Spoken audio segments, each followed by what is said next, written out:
Bonjour à tous, je suis Léa Audrin et je vous souhaite la bienvenue sur Le Tilt, le podcast qui questionne les modes de travail d'aujourd'hui et de demain et donne des idées et des outils concrets pour expérimenter le travail autrement. Aujourd'hui, c'est une histoire de famille et d'engagement pour la préservation du vivant que je viens vous partager. J'ai reçu Christelle Garnier et Élise Charme à mon micro. Entre mère et fille, elles nous racontent comment leur ferme se transmet de génération en génération, en prenant en compte les aspirations de chacune.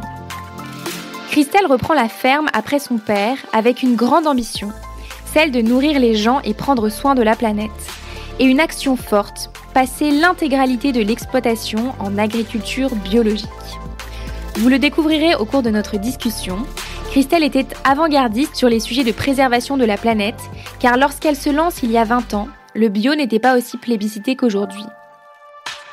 J'ai découvert le parcours d'une femme qui s'est battue dans un monde d'hommes pour ses convictions et ses idéaux.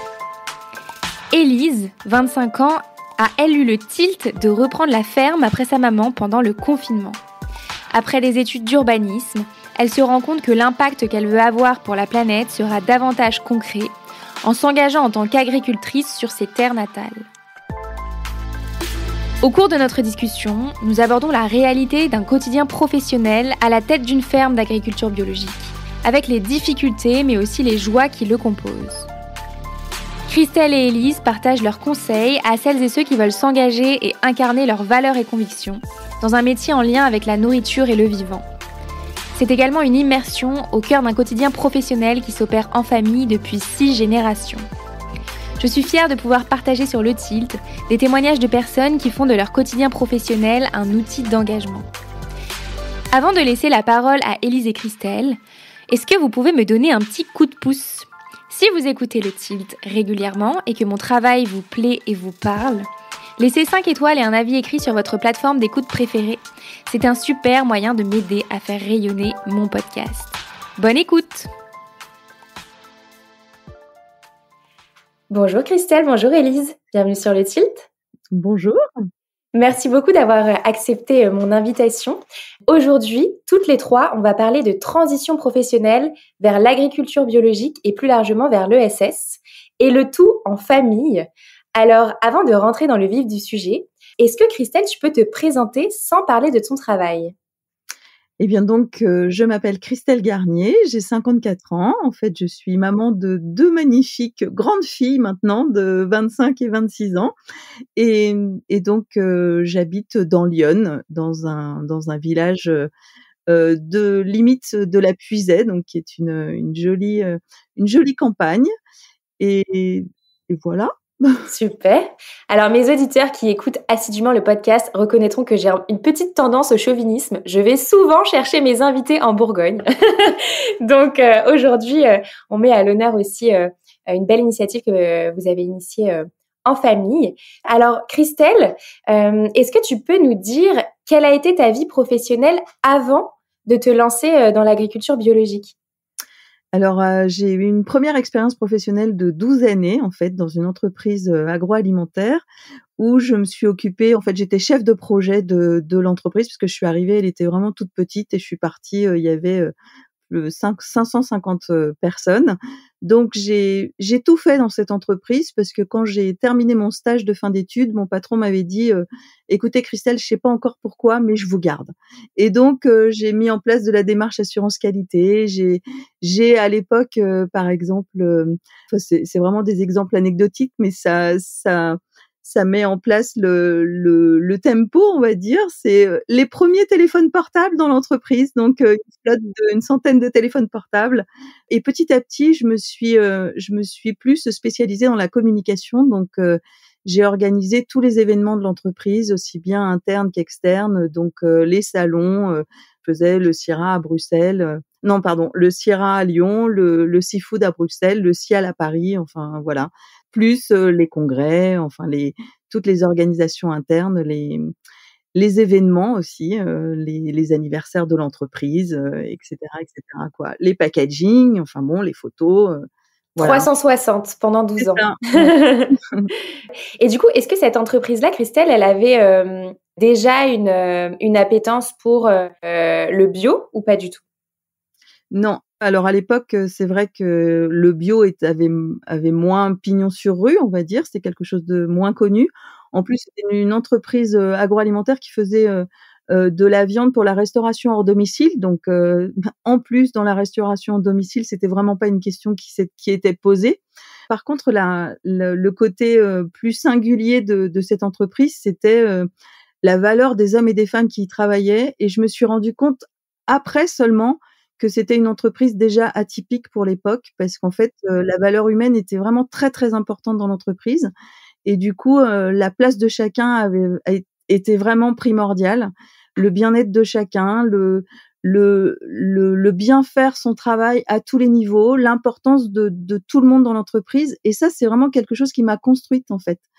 Mon premier patron disait, «La valeur d'une entreprise, c'est le maillon le plus faible, et il faut faire en sorte que le maillon faible soit le plus élevé possible», et donc avec tout ce partage, et donc l'idée que vraiment, chacun était à sa place, et chacun avait vraiment une place très, très importante dans l'entreprise, en fait. Génial. Avant-gardiste quand même cette entreprise, finalement, sur la Ouais, gestion, humaine. et ce qui est étonnant, c'est que je m'en rendais pas compte, en fait, à ce moment-là. C'est après avoir, traversé d'autres moments, que je me suis rendu compte vraiment à quel point c'était atypique. Donc du coup, en fait, on comprend, Christelle, que dans ton parcours, c'est pas, l'envie de quitter cette entreprise qui t'a amenée vers, d'autres horizons. Alors qu'est-ce qui t'a, motivée à opérer une transition de carrière vers l'agriculture biologique?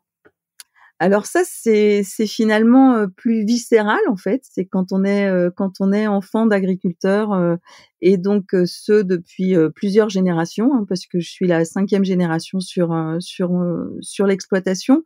En fait, il y a quelque chose qui nous rappelle, en fait, et donc au fond de moi, je pense que, bah, ça faisait partie de ma vie que de continuer à vivre sur les terres de mes ancêtres, on va dire, et donc après, le fait de vouloir, me convertir en agriculture biologique, ça a été pour moi une évidence, c'est-à-dire, bah, être plus en adéquation avec le monde paysan, avec la terre, et pour ça, il a fallu que je fasse beaucoup de démarches auprès de mon père, en fait, pour bien lui expliquer que si je voulais faire de l'agriculture biologique, c'était pas pour remettre en cause ce qu'il avait fait, parce que je pense qu'à un moment, les solutions innovantes qui ont été, pour l'époque, les pesticides, les engrais, ont quand même sorti les gens de la famine, malgré tout, mais que c'était allé trop loin, et qu'en fait, il fallait revenir avec des choses plus, bah, plus naturelles, plus simples pour notre écosystème global, et que je sentais bien que ça partait dans le mauvais sens, quoi. C'est super intéressant cette notion d'avoir un projet commun avec, ben, les personnes, des générations précédentes de ta famille, et en même temps de vouloir et de pouvoir actualiser la manière de le faire, et du coup de voir comment on se passe, ben, le bâton, de manière intergénérationnelle, quoi. Qu'est-ce qu'ils faisaient du coup tes parents? Qu'est-ce qu'ils cultivaient? Alors mes parents avaient une exploitation de céréales, donc grande culture, hein, avec, colza, blé, orge, c'était un peu le modèle de l'époque, et en fait, quand j'étais petite, mes parents avaient aussi des vaches laitières, donc je sais Mmh. traire les vaches. Waouh, génial! Et puis c'est vrai que ma mère avait eu des problèmes de santé à un moment, et puis finalement ils ont décidé, d'un commun accord, d'arrêter, cette activité-là. Donc quand j'ai repris l'exploitation, il y avait, que des céréales, en fait. Et du coup, toi, quel était ton projet avec, la ferme de la Collerie? Est-ce que ça s'appelait la ferme de la Collerie déjà à l'époque ou pas? Bah, en fait, la Collerie, c'est le hameau, et Ah d'accord. finalement, je trouvais que lui redonner un nom, plus proche de la terre, enfin voilà, je trouvais ça sympa, donc je trouve que la ferme de la Collerie, ça sonne bien. Ouais. Donc du coup, je suis partie là-dessus. Et du coup, toi, c'était quoi ton projet? Qu'est-ce que tu voulais cultiver? Alors quand on passe en agriculture biologique, évidemment, le modèle est complètement différent. C'est-à-dire que, en conventionnel, la rotation, on va dire, c'est une année colza, l'année suivante, blé, et puis l'année d'après orge, et puis ça revient colza, blé, orge, colza, blé, orge. Et en fait, quand on fait de l'agriculture biologique, on n'a pas de traitement chimique, on n'a pas, d'intrants, c'est-à-dire d'engrais non plus. Du coup, pour pouvoir, ben, piéger les mauvaises herbes, piéger les insectes, et cetera. Il faut être malin avec la nature, et du coup là, la rotation, elle devient beaucoup plus longue. C'est-à-dire que que au lieu de faire colza blé orge, donc c'est-à-dire on va dire une rotation sur 3 ans, moi en agriculture biologique la rotation elle est sur 8 ans, c'est-à-dire que du blé va revenir qu'au bout de 8 ans. Et entre-temps, on fait de la luzerne, on fait donc de l'épaule, du sarrasin, de l'avoine, de l'orge, du blé. Enfin bon, il y a tout un tas de cultures qui font que en fait, le modèle est déjà complètement différent et il faut complètement réinventer comment on remet les cultures sur les parcelles. Donc ça, c'était déjà une grande nouveauté en fait. Et comment ça a été reçu à l'époque? Parce que j'imagine que ce modèle-là, on devait se dire, mais comment elle va faire pour s'en sortir avec ce modèle, quoi? Ouais. Alors le truc qui est le plus impressionnant, c'est qu'une fille qui revient de Paris, elle y connaît rien, c'est son père qui va bosser et en plus elle passe en bio. Je peux vous dire que voilà, je portais lourd sur mes épaules J'imagine. et donc il a fallu que je fasse mes preuves, que je fasse ma place avec des cultures que personne n'avait jamais vues aux alentours. La première fois que j'ai fait des lentilles ou la première fois que j'ai fait du soja, et aussi les voitures de mes les C15 pour pas les nommer, les voitures des paysans aux alentours qui en fait ralentissaient pour voir si c'était moi dans le tracteur déjà et puis qui en cachette venaient soutirer une plante du champ pour pouvoir après aller regarder sur internet et voir ce que c'était parce que C'est c'est vrai vrai, waouh! et ça, je l'ai su après, en fait, au fur et à mesure parce qu'évidemment que je les voyais pas venir voler Prendre dans le des champ. soja ou de lentilles, mais en fait, c'était vraiment un questionnement parce que c'était vraiment des plantes qui n'avaient jamais été cultivées dans la région du tout, quoi. Surtout que j'étais la seule ferme en agriculture biologique bien aux alentours, quoi. Du coup, je crois qu'en parallèle, tu as développé, tu t'es engagée dans une coopérative? Ouais. Quand on est agriculteur, on ne peut pas vendre ses céréales en direct. Donc c'est pour ça qu'il existe des coopératives agricoles, qu'il existe aussi des négociants agricoles. En fait, l'agriculteur peut pas dire je vais vendre à un moulin ou je vais vendre à un faiseur d'aliments, etc. Donc du coup, j'étais engagée en fait plus ou moins avec une coopérative conventionnelle puisque mon père était sur ce modèle-là. Et quand j'ai décidé de me convertir en agriculture biologique, pour moi, ça a été une évidence de travailler avec la coopérative qui s'appelle la COSEBI, qui est la première coopérative 100% bio de céréales de France. On va fêter les 40 ans cette année. Génial. Et du coup, ça a été pour moi important de faire connaissance avec les personnes de cette coopérative. Et puis aussi, rapidement, j'ai eu envie de m'impliquer dans cette coopérative parce que je voulais vraiment partager avec cette nouvelle communauté, on va dire. Et puis, le système coopératif est pour moi un modèle plutôt très efficient. Et du coup, rapidement, je me suis investie dans la coopérative. J'en suis devenue administratrice. Ça a commencé en 2008, 2010. J'ai perdu là. 2008. J'ai été une première année donc stagiaire administratrice au sein de cette coopérative. En 2009, j'ai été élue. Et à partir de 2010, je suis toujours dans cette coopérative administratrice et j'en suis la vice-présidente. Et du coup, quel est le lien avec ton engagement au sein de la coopérative Biocoop? Alors du coup, c'est par ricochet en fait. Donc je suis agricultrice, je suis impliquée dans une coopérative de céréales donc qui est la COSEBI que je viens d'expliquer et ma coopérative est sociétaire de Biocoop. Il faut savoir que Biocoop c'est effectivement on a en tête les magasins, effectivement, il y a 750 magasins aujourd'hui donc qui sont tous sociétaires à la coopérative, mais la coopérative Biocoop c'est aussi des groupements de producteurs. Aujourd'hui, il y en a 20. Donc des groupements de producteurs donc de céréales, de fruits et légumes, de viande et de lait. Et la COSEBI fait partie de ces groupements de producteurs sociétaires de Biocoop. Et il faut savoir aussi que chez Biocoop, il y a aussi des sociétaires salariés. C'est quand on est salarié des services centraux de la coopérative, mais aussi salarié de magasin ou salarié de groupement de producteurs, on peut devenir sociétaire de Biocoop. Et il y a aussi une 4e section qui sont les associations de consommateurs. Et aujourd'hui, tous ces gens-là se retrouvent au sein du conseil d'administration de Biocoop. Et donc j'ai été élue administratrice chez Biocoop depuis 2019. Donc je suis issue des groupements de producteurs. Et donc faut savoir qu'on est 13. On est 13 administrateurs. Il y a 9 administrateurs issus des des magasins, de la section magasin, donc 2 par région plus le président. On a 2 administrateurs, paysans, paysannes associés, c'est comme ça qu'on appelle les groupements de producteurs.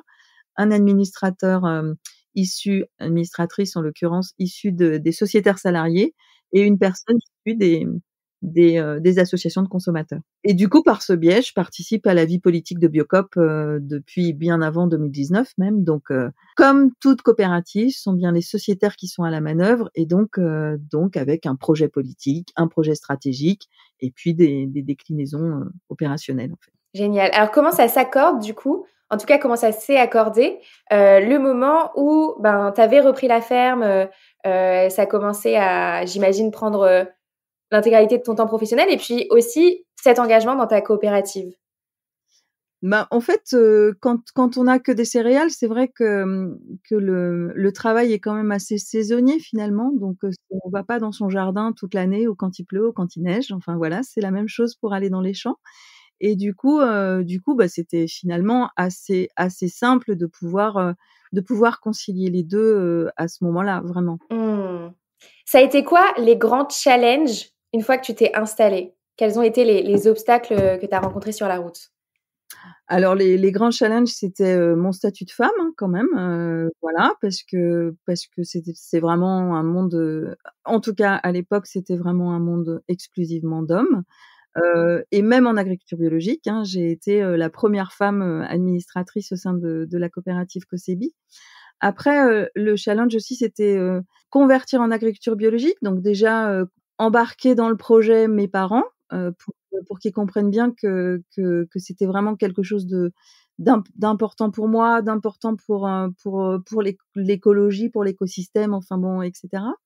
Et puis il a fallu aussi, faire ses preuves avec tout mon environnement professionnel alentour parce que comme je le disais tout à l'heure, hein, passer en bio, c'était quand même quelque chose d'assez nouveau, surtout dans ma région et donc voilà, j'ai quand même ce sentiment d'avoir été regardée avec des jumelles et mon challenge, c'était réussir, quoi. C'était que ça fonctionne, en fait et c'était du coup être reconnue par mon environnement professionnel, par les paysans, les agriculteurs, de la commune, de la région et je me suis jamais opposée au modèle conventionnel. L'idée, c'était de leur dire: «Moi, je peux pas cautionner ce modèle-là, et pour un tas de raisons et du coup, on fait pas tout à fait la même chose. Par contre, peut-être j'ai pas raison.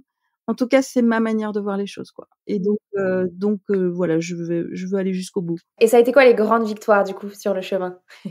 Ah, alors les grandes victoires, c'est, donc par exemple, une des premières années où j'étais en bio, donc évidemment mon père m'a beaucoup aidée, hein, on faisait, la moissonneuse, tous les 2 et cetera et un jour il me dit, on était dans la moissonneuse tous les 2 et puis il me dit: «Va vite voir maman là, tu lui dis qu'il faut qu'elle appelle Louis», donc Louis son copain agriculteur, depuis toujours. Il dit: «Faut que maman elle dise à Louis, il faut qu'il vienne tout de suite, tout de suite». Je fais: «Mais pourquoi tu veux que Louis vienne?» Et il me dit: «Faut qu'il voit ça, quoi» et en Ah, fait, c'est beau. c'était hyper touchant parce que il y a eu ce moment où mon père a aussi reconnu que finalement la parcelle était belle et c'était finalement une bonne idée. Alors ça, c'est les moments les plus beaux, hein, parce qu'il y a aussi en agriculture biologique, des catastrophes climatiques, des champs qui ne rapportent rien du tout.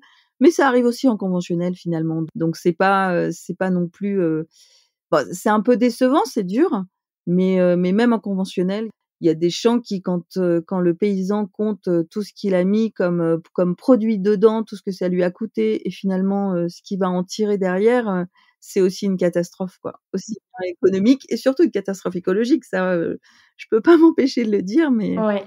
mais Qu'est-ce que ça te fait, Christelle? Parce qu'aujourd'hui, on est vraiment, j'ai l'impression, en tout cas j'espère, dans un réveil, écologique. Qu'est-ce que ça te fait de te dire: «Mais moi, j'avais compris il y a 20 ans déjà que c'était important, d'opérer ce changement de modèle-là»? alors j'en suis vraiment hyper fière, hein. Je suis vraiment contente, de finalement avoir eu cette prise de conscience il y a longtemps. Après c'est vraiment très frustrant aujourd'hui de me rendre compte que finalement, on est très peu à avoir cette prise de conscience malgré tout ce qui se passe. Alors j'ai l'impression que ça bouillonne un peu partout, quand même, les aléas climatiques, le climat, l'écologie, j'ai l'impression que c'est un peu dans la tête des gens. Mais dans les actes, c'est vraiment très frustrant pour moi de me dire: «On devrait en être bien plus en avance, quoi».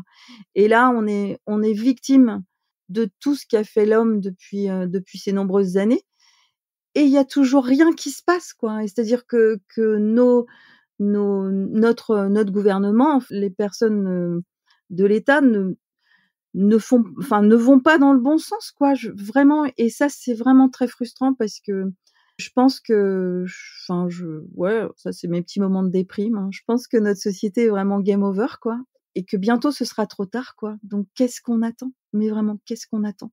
Collectivement, j'ai encore l'espoir de me dire, il faut que ça vienne des gens, mais aujourd'hui, le contexte fait que les gens ont probablement d'autres problématiques et regardent pas forcément suffisamment loin. Je sais pas, je comprends pas pourquoi cette prise de conscience collective n'a pas d'effet dans les actes au quotidien et ne fait pas, retourner la situation. Enfin, je veux dire, il faut retourner la table, Mmh. et c'est pas possible autrement à mon sens. C'est hyper intéressant. Je discutais, il y a quelques semaines avec, une jeune femme qui s'appelle Maëlys et qui travaille pour les Pépites Vertes. Alors je ne sais pas si vous connaissez, c'est, une association, il me semble, qui aide, les jeunes à s'intégrer dans le monde professionnel dans des voies, vertes. Et elle disait en fait c'est aussi compliqué parfois pour nous qui accompagnons ces jeunes parce qu'ils se donnent corps et âme dans des convictions et puis en face, il y a rien ou alors ça bouge très peu et ça pourrait s'apparenter aussi à parfois à de l'épuisement militant aussi, d'aller au bout de ses convictions et puis de voir qu'en fait, ça prend pas du tout, quoi. Donc j'imagine qu'au bout de 20 ans, que tu le ressens encore, ça doit être effectivement frustrant. Alors Christelle, tu sembles avoir, passé le flambeau à une de tes filles, Élise, qui est avec nous aujourd'hui.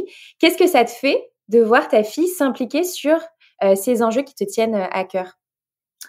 Ah bah, c'est vraiment génial. Surtout que c'était complètement inattendu. C'est-à-dire que je pense avoir, expliqué à mes filles qu'il fallait pas que la ferme soit une contrainte, quoi, et que du coup, il fallait vraiment qu'elles s'épanouissent où elles avaient envie d'aller et que c'était vraiment hyper important qu'elles fassent avec elles, avec leur cœur, avec leurs ambitions, avec leur envie. Puis, ben, de fil en aiguille, le covid aidant peut-être aussi, Élise un jour m'a dit: «Non mais moi je reste, je veux être sur cette ferme», et là je dis: «Mais tu es sûre?» Et donc évidemment que ça fait plaisir. Après ça fait peur aussi parce que c'est dur ce métier, parce qu'aujourd'hui, bah, voilà, l'agriculture biologique est en souffrance. Aujourd'hui, les problématiques des aléas climatiques, c'est quand même quelque chose de difficile à voir à long terme. Les problématiques d'installation, enfin je veux dire, il faut qu'effectivement économiquement, ça fonctionne aussi. Donc du coup, ouais, ça a un petit côté, angoissant aussi, en fait. Mmh. Élise, tu vas nous raconter, tout ça. On en avait rapidement parlé en off toutes les 2. Tu vas nous raconter ton parcours. Juste avant, peut-être que tu nous racontes, ce changement de voie professionnelle que tu as opéré, il y a quelques années maintenant. Est-ce que tu peux nous dire qui tu es sans parler de ton travail? Donc je suis Élise, j'ai 25 ans, bientôt 26. J'aime la découverte, ouais, faire plein de choses différentes, voilà. OK, super. Et du coup, ça a été quoi ton parcours professionnel, finalement jusqu'à maintenant? Parce que tu es jeune, du coup, qu'est-ce que tu as fait toutes ces années, d'études et premières années professionnelles? Alors du coup, j'ai pas eu de parcours professionnel, à proprement parler. J'ai fait des études, donc après mon bac, je suis partie, en licence de gestion des entreprises, à Dijon. J'ai fait une partie en Slovénie. Après cette licence, je suis partie pendant 2 ans en master d'urbanisme à Lille. Et c'est là que le Covid est arrivé, en fait, pendant mes 2 années de master, ça a été les 2 années de confinement, en fait. Donc voilà, en fait, professionnellement, j'ai mon diplôme d'urbaniste, mais j'ai uniquement fait des stages, j'ai jamais, travaillé pour le moment, jamais eu d'emploi dans l'urbanisme. Et du coup, qu'est-ce qui a fait que tu as «bifurqué» entre guillemets vers la ferme pendant le Covid? En fait, du coup, bah, pendant les confinements, je suis revenue, à la maison chez maman, parce que j'allais pas rester dans mon appart enfermée à Lille, voilà. Et en fait, très rapidement, j'ai un peu la bougeotte, je pense. Et rester derrière un écran, écouter mes cours, c'était clairement pas possible.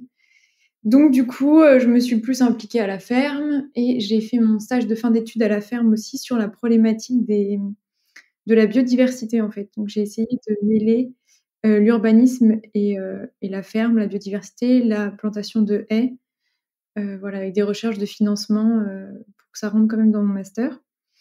Et c'est là que je me suis rendu compte qu'en fait, déjà, je pense que ma vie est ici parce que voilà, je suis assez libre et ça, c'est très important pour moi au niveau de mon emploi du temps. Et puis en fait, je me suis aussi rendu compte que finalement, je pense que j'influence plus sur l'urbanisme en étant agricultrice qu'en étant urbaniste. Parce que la problématique de l'urbaniste, en général, c'est quand même qu'on est dépendant de l'avis des élus pour tout. Et donc, du coup, on a beau avoir des compétences dues à notre formation. Au final, c'est l'élu qui choisit et il choisit absolument ce qu'il a envie de faire. C'est que c'est hyper intéressant ce que tu nous partages, Élise, parce que moi, j'ai accompagné des urbanistes sur des programmes de transition de carrière et qui ont bossé dans l'urbanisme pendant 10-15 ans. Et ils en arrivent à la même conclusion que toi.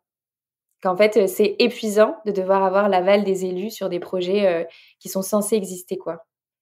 Quand tu parles de la liberté de temps, etc., qu'est-ce que ça te permet de faire au quotidien, en plus que potentiellement être urbaniste dans une boîte classique?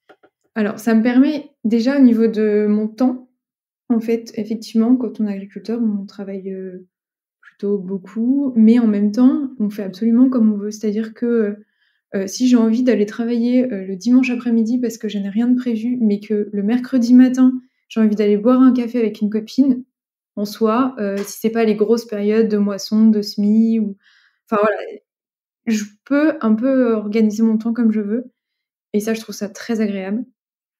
Après, effectivement, il y a des périodes où c'est pas possible, quoi, mais comme dans tous les métiers, et après, il y a aussi une liberté dans ce que je fais. C'est-à-dire que dans les parcelles qu'on a, si j'ai envie de planter un arbre au milieu de la parcelle, je peux. J'ai besoin de l'avis de personne. C'est ce que j'allais dire. Vous verrez pas les auditeurs, mais j'ai vu le regard de Christelle en disant « quand même ». mais en soi, voilà, c'est si les terres qu'on a, j'ai envie aussi de les préserver pour la nature, pour la biodiversité. Et je sais qu'il y aura jamais un lotissement dans une de mes parcelles, voilà. Alors que, en tant qu'urbaniste, même si j'estime qu'il y a une parcelle où il faudrait pas qu'il y ait un lotissement, si l'élu a envie qu'il y ait un lotissement, il y aura un lotissement. Et du coup, c'est quoi tes activités au quotidien sur la ferme? Donc du coup, on a plusieurs choses différentes. Donc effectivement, il y a les grandes cultures, donc les céréales. Ça, c'est assez en fait, il y a des grosses périodes de semis, donc en novembre, décembre, après en février, pour les semis de printemps. Et puis les grosses périodes de moisson l'été.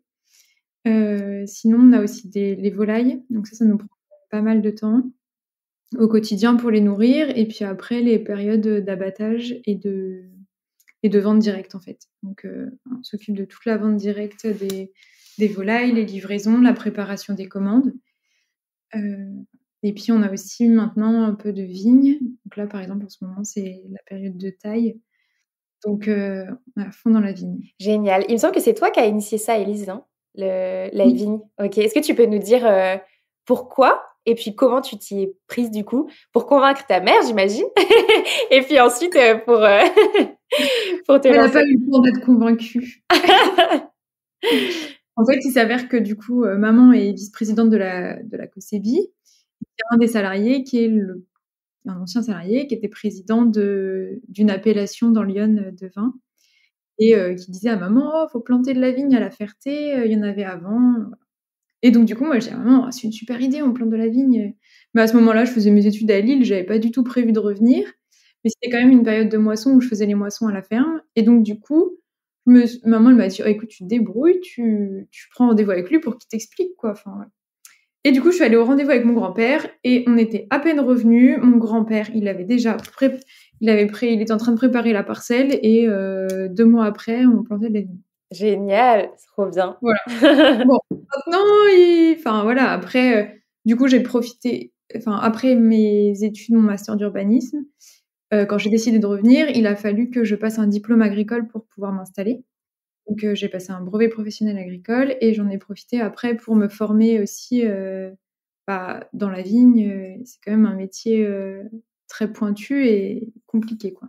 Et du coup, c'est quoi pour toi l'enjeu de reprendre, la ferme de la Collerie à long terme? Bah, je pense de perpétuer cette, entreprise, familiale et puis, ouais, de continuer, dans la continuité de ma famille Mmh. aussi. Alors du coup, c'est quoi pour toi les grands obstacles aujourd'hui? Les grands obstacles, c'est je pense toute l'institution, tout ce qu'il y a autour de notre f de l'agricole et de la ferme et tout ça. En fait, au quotidien, on est quand même, très enfin voilà, on est là dans notre ferme, on fait notre petit truc et on fait au mieux et voilà. Et en fait, il s'avère qu'on est absolument libre de rien, finalement, paradoxalement avec ce que je viens de dire avant. C'est-à-dire que, voilà, l'agriculteur, il ne décide pas combien il vend ses céréales, il ne décide pas combien il a d'aides, parce qu'en fait, ce qu'il faut comprendre aussi, c'est qu'aujourd'hui, on ne décide pas du prix de nos céréales auquel on vend les céréales et que pour compenser ça, pour compenser le fait que les céréales soient pas, achetées au prix, pour que l'agriculteur vive, en fait, on a des aides de l'Europe et de la politique agricole commune et en fait, il s'avère qu'il y a une partie de la politique agricole commune qui nous rémunère en fonction de la surface qu'on a de céréales et mais aussi une partie qui est faite en fonction de nos pratiques agricoles et ça, le gouvernement, privilégie l'agriculture conventionnelle à l'agriculture biologique, par exemple. Donc du coup, nous, on touche, là, il y a une nouvelle politique agricole commune qui se met en place, mais jusqu'à maintenant, on ne touchait plus d'aide, à ce niveau-là. Qu'est-ce Je sais pas si c'est qui très clair. Si, si, c'est hyper clair. Alors pour moi qui suis vraiment, néophyte sur le sujet, c'est hyper clair, donc j'espère que ce sera clair pour, nos auditeurs et nos auditrices. Qu'est-ce qui, je vous pose la question à toutes les 2, qu'est-ce qui motive ce système-là? Les gros groupes, en fait et puis, je pense que le gouvernement a aussi des intérêts, qu'on ne connaît enfin, voilà, des lobbies, des choses comme ça. Clairement. On peut pas à la fois, croire ce qu'ils nous racontent sur le fait qu'ils essaient de faire des choses écologiques et à côté de ça, ils financent l'agriculture conventionnelle, contrairement à l'agriculture biologique. Enfin, à un moment, c'est pas cohérent du tout. Donc c'est aussi pour ça qu'on essaie de faire qu'on fait de la vente directe sur les volailles et tout ça pour, être au plus proche de nos clients et valoriser nos produits. Après en céréales, c'est pas possible. Enfin, c'est pas pour nous, pour le moment, c'est pas envisageable. On a des quantités qui sont beaucoup trop importantes pour vendre en direct. Enfin, valoriser tous nos céréales. En fait, il faut comprendre que, il y a une aide à la conversion pour passer en agriculture biologique. Donc quand on veut se convertir en agriculture biologique, on a une aide qui dure pendant 5 ans de conversion. Mais au bout de 5 ans, cette aide-là, elle n'existe plus et quand je me suis convertie au départ, il y avait une aide au maintien en agriculture biologique et cette aide a complètement disparu. Et ce qui fait qu'aujourd'hui, sans aide du tout, bio, on va dire, et bien, avec les aléas climatiques qui font qu'on a des rendements bien inférieurs, même par rapport au début de mon installation, du coup, l'efficience économique de nos exploitations est en danger, en fait. Et c'est vrai que aujourd'hui, la politique agricole commune et c'est pour ça qu'ils avaient été retoqués par la Cour des comptes, privilégiait enfin donner des aides supplémentaires, enfin plus importantes au label HVE, par exemple, haute valeur environnementale, qui est pour le coup, un abus de langage, hein, parce que je pense que la véritable haute valeur environnementale, c'est quand même l'agriculture biologique. Et en fait, des incohérences comme ça permanentes qui font qu'en plus, il y a un problème aussi de transmission des fermes, d'installation, c'est-à-dire qu'aujourd'hui, tout est orchestré pour que, les fermes deviennent de plus en plus grosses et une grosse ferme ne peut plus être transmissible, donc elle est rachetée par des investisseurs et ce qui fait qu'à un moment, le risque, c'est qu'il y ait une ferme France détenue par des investisseurs et donc juste des salariés et que cette multitude de petites fermes qui ont, toute leur légitimité sur les territoires en termes social, écologique et cetera, n'existera plus, quoi. Donc c'est ça aussi notre combat. Oui, ça peut faire partie aussi des freins, justement. C'est que là, moi, pour mon installation, ça fait quasiment 2 ans que, je suis en train d'essayer de m'installer sur la ferme.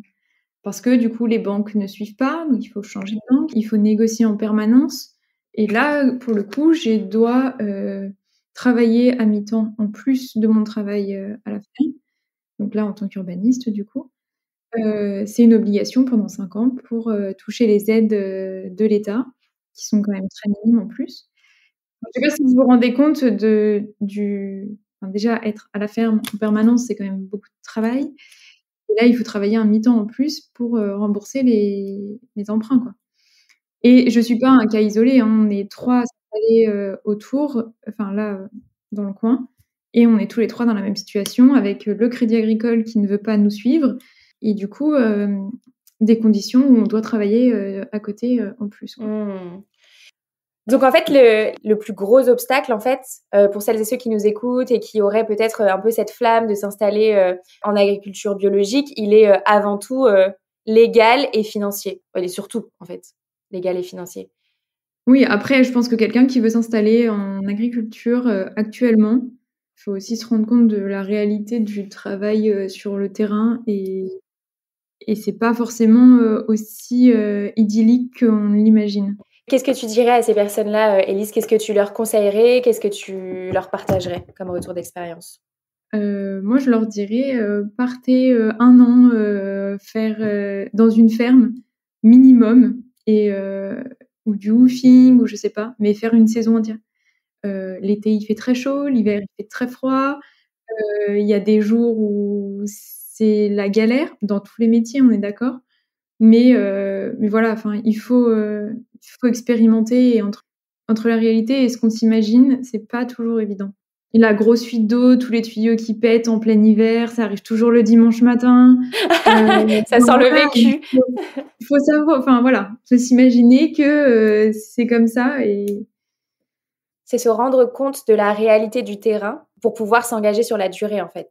ouais. Et puis je pense que c'est un métier qui est difficile, mais à la fois, enfin voilà, je pense qu'il faut vraiment avoir ça en soi, pour le faire en fait. Enfin, je sais pas comment dire, C'est une mais vocation, en fait. voilà, peut-être. Et toi, Christelle, qu'est-ce que tu partagerais comme conseil ou comme retour d'expérience à celles et ceux qui nous écoutent et qui se posent la question d'aller travailler dans les domaines de l'agriculture biologique? Moi, je pense que faut que ce soit vraiment un engagement personnel. Je pense que nourrir les gens et prendre soin de la planète, enfin, c'est un peu ça notre métier, en fait. Je trouve que c'est quand même un super métier, quoi. Donc j'aurais tendance à les encourager. Après, vraiment à encourager cet engagement et ce lien avec la terre, avec la nourriture saine, le comment dire? Prendre soin du vivant, pas que du vivant humain, mais du vivant de notre écosystème. Je pense que c'est vraiment enfin, j'aurais vraiment envie d'encourager les gens qui ont cette sensibilité-là parce que à contrario, moi je suis, heu, très comment dire? Très, en suspicion par rapport à les nouvelles technologies, enfin je veux dire, l'industrialisation de l'agriculture pour moi est vraiment, une erreur, hein. Une erreur sociale, une erreur environnementale et donc du coup, je suis en suspicion de toutes ces modèles-là, ces gens qui ont envie de s'installer agriculteurs parce qu'ils sont derrière, juste un ordinateur et qu'ils pilotent leur tracteur et leurs panneaux photovoltaïques et leur je ne sais pas quoi. Enfin, il faut vraiment être vigilant par rapport à ce qui peut se profiler en agriculture aujourd'hui et moi je milite pour l'agriculture du vivant quoi, pour l'installation de paysans en tout En fait, finalement, s'installer aujourd'hui, c'est presque un acte politique. ouais, carrément, mais je pense que, c'est un acte politique. Enfin, je pense que finalement, nos vies individuelles et nos vies collectives sont des actes politiques aujourd'hui, vu dans le contexte dans lequel on est et je pense qu'il faut pas lâcher. Malgré tout, c'est le pot de terre contre le pot de fer. Comme le disait Élise tout à l'heure, je veux dire, les firmes phyto, et leur puissance, la puissance du syndicat majoritaire qui est la FNSEA fait aujourd'hui, tourbillonner l'agriculture dans un déploiement qui est contre-productif par rapport à nos problématiques actuelles, vraiment. Donc c'est ouais, c'est flippant, ouais. Oui, mais je pense qu'aussi il y a différentes façons de militer et chacun peut trouver aussi un peu sa place. Enfin, même, entre maman et moi, enfin maman elle est, dans les instances, elle s'engage beaucoup, mais je sais moi pertinemment que je pourrais pas faire ça. Il faut être vraiment patient, enfin se battre et tout ça et donc du coup, moi à ma petite échelle, je suis ici, on fait de la vente directe, voilà, j'essaie d'agir et je pense que chacun peut essayer, à sa façon de s'engager avec, ce qu'il est en mesure de faire et ce qui le touche lui, quoi, aussi. Il y a pas de chemin, prédéfini et on peut aussi, s'engager au niveau, du vivant et de la préservation de la terre en faisant de la transformation, par exemple. On n'est pas, voilà, chacun son métier aussi. Nous, on produit du blé, par exemple. On n'a pas les moyens humains temporels de tout valoriser en farine et en pain, par exemple, ou en pâtes. Mais après, à côté de ça, si quelqu'un est partant pour se dire moi j'ai envie de faire des pâtes, eh ben allons-y ensemble et ce sera sa façon à lui de s'engager. Et je trouve que le fait de s'engager en prenant notre blé, eh ben c'est aussi une façon de préserver la terre indirectement et de s'engager dans ce processus, quoi. Ça, c'est un super conseil, je trouve aussi pour celles et ceux qui nous écoutent, c'est peut-être aussi d'analyser tout le cycle de la production à la vente et puis de voir aussi où est sa place peut-être dans ce cycle-là pour prendre part à ces enjeux qui prennent aux tripes, quoi. Et puis moi, quand je vous entends aussi, ce que ça m'évoque, c'est que, alors pour avoir ces 3 dernières années beaucoup creusé les sujets de qualité de vie au travail, de nouveaux modes de travail, etc., la surproduction, le surinvestissement qu'on demande à chaque collaborateur, qu'importe le secteur, vraiment là on touche à tous les types de métiers. Pour l'instant c'est des signaux faibles, mais j'espère que ça va enfin, qu'on va en entendre beaucoup plus parler, mais j'ai l'impression qu'il y a aussi un espèce d'épuisement général avec des gens qui veulent revenir à des choses plus lentes et plus viscérales, plus vitales, et que ça va prendre du temps, mais à mon avis, il va y avoir des carrières qui vont revenir sous ces valeurs-là un peu plus. En tout cas, c'est ce que j'observe et c'est ce que j'espère fort, quoi. Donc, quand je vous entends, je me dis qu'il y a aussi peut-être des gens et de la place pour faire émerger l'agriculture bio et puis par extension le SS, quoi. Ouais, ça semble évident. Enfin, le rapport au travail a beaucoup changé. Alors, j'ai 2 dernières questions pour vous, Christelle et Élise. La première, c'est ça fait quoi de travailler en famille? C'est cool quand même. C'est cool, même si alors, voilà, enfin, on ne peut pas quand même enlever qu'on se dispute quand même de temps en temps, hein. Mais mais bon, Au moins, globalement les échanges sont très libres. oui, ça c'est vrai. Ce qui est intéressant, Christelle, c'est que toi, tu l'as vécu dans les 2 sens. Travailler en famille, tu l'as vécu avec tes parents et puis maintenant tu le vis avec tes filles. Ah, Élise n'est pas d'accord, objection. Oui, mais moi, je travaille aussi avec mes grands-parents C'est vrai. qui sont là au quotidien. Et ça, c'est dur par contre. Qu'est-ce qui est dur du coup? Non, je rigole. Mais en fait, ils sont là au quotidien et c'est leur ferme aussi. Donc, ils m'aident beaucoup, mais ils comprennent pas mes choix toujours. Et du coup, enfin voilà, il y a quand même des conflits générationnels à des moments où en fait, c'est aussi compliqué au quotidien. Mais après, ils sont là, et ils sont contents. Enfin voilà, moi je suis très contente de les trouver à certains moments et voilà, des bons côtés. Je te vois rire, Christelle. Ouais, mais c'est vrai comment dire? Il faut composer avec la famille malgré tout, hein, quand on est, justement finalement 3 générations, sur la même ferme, sachant qu'effectivement, l'exploitation aujourd'hui, enfin je veux dire le côté, professionnel, bon aujourd'hui c'est à mon nom, ensuite ce sera à toutes les 2 avec Élise, et ça va être bientôt normalement. Mais bon, ça reste, l'endroit qu'ont construit mes parents, où ils ont mis beaucoup d'énergie, de travail, donc on ne peut pas non plus parfois, complètement casser quelque chose qu'ils ont construit, quoi. Donc il faut aussi composer avec des choses qui ont été faites avant, avec le respect des choix qui ont été faits à certains moments aussi. Je pense que ça peut être parfois une contrainte dans la mesure où quand on arrive dans un nouvel endroit, on n'a pas ce petit truc, on n'a pas besoin, enfin, on est tout seul, donc on vit le truc 100% tout seul. Là, c'est pas vraiment le cas, en fait. On est la continuité de quelque chose et il faut la respecter et puis composer avec, en fait. Oui, parce qu'en fait aussi, maman, quand elle est arrivée, elle est passée en agriculture biologique. Donc elle a beaucoup emmené mon grand-père dans les formations, les choses comme ça. Et moi, là, en arrivant à la ferme, mon projet aussi, c'était de replanter des haies pour développer la biodiversité. Et ça, c'est un peu marqueur aussi de justement ces différentes générations. C'est-à-dire que mes grands-parents, quand ils ont commencé l'agriculture, ils ont eu 15 hectares en 60 parcelles. Donc, je sais pas si vous vous rendez compte, les parcelles étaient vraiment minuscules. Et en gros, ici, toutes les parcelles étaient séparées par des haies. Et donc, du coup, eux, avec le remembrement et tout ça, ils ont arraché beaucoup de haies. Ils étaient financés par l'État pour arracher les haies, pour faire des grandes parcelles. Et voilà. Enfin, maman arrive, elle fait du bio. Moi, j'arrive, je veux replanter des haies. Et mon grand-père, il parle pas beaucoup, mais un jour, il m'a dit Élise, j'ai passé ma vie à arracher des haies pour que tu aies des belles parcelles. Tu peux pas me faire ça, en gros, quoi. Enfin, vraiment. Et donc, pareil, on en a beaucoup parlé. Je lui ai expliqué que j'allais pas remettre les haies où elles étaient, qu'on allait regarder ensemble où est-ce qu'on allait les mettre. Donc, on a repris les plans, on a regardé. Et jusqu'au jour où la petite révélation aussi, ça a été, je suis arrivée chez eux, ils avaient des copains qui étaient là. Et mon grand-père, il dit à ses copains, ah, vous savez ce qu'on va faire avec Élise? On va replanter des haies. Et voilà, il a intégré le truc où c'était lui qui allait planter les haies avec moi. Mais voilà, c'est pareil. Et donc, du coup, il lui a fallu le temps de s'adapter, mais on essaye toujours de faire en sorte que tout le monde... C'est de la pédagogie de génération en génération. Ouais. C'est quand même maman qui, au final, fait un peu le tampon quand ça part... Quand on commence à tous s'énerver, on appelle maman en disant faut que tu gères le truc. J'ai une dernière question pour vous, Élise et Christelle.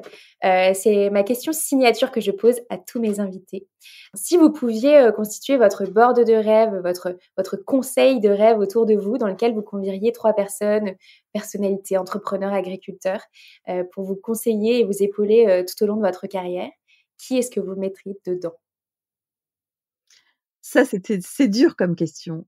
Après, mon rêve finalement à moi toute seule, ce serait, vraiment qu'on arrive à faire, cette transition sociale, écologique, enfin je veux dire que l'humain reprenne que l'humain reprenne sa place, en tant que citoyen, enfin je veux dire qu'il y a un peu la paix. Enfin je sais pas, là je suis en train de faire, des grands rêves. Je pense que l'agriculture biologique est vraiment, la transition, et une des réponses, à nos problématiques climatiques.